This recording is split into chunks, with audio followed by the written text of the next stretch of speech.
What's up mga ka-hunt and grind?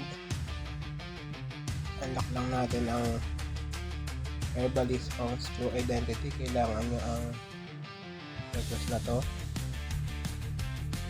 The Wanted Criminal of Beacon Castle. So ganyan, hanapin nyo yung pangalan pagkanabasan nyo para mas madali, hindi na kayo maglalakad ng malayo. So fly lang kayo, fly, parang ragla. So kunin natin yung request na The Wanted Criminal of Beacon Castle. Okay, and then fly ulit sa master.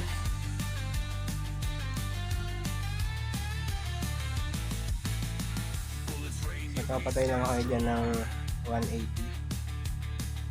para matapos yung request. 180 monster lang.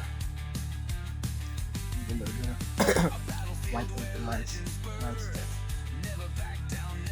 Monsters. Against odds rise, claim our field.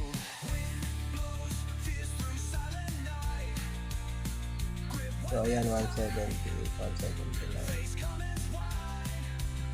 So ayan, bukas na ang scroll.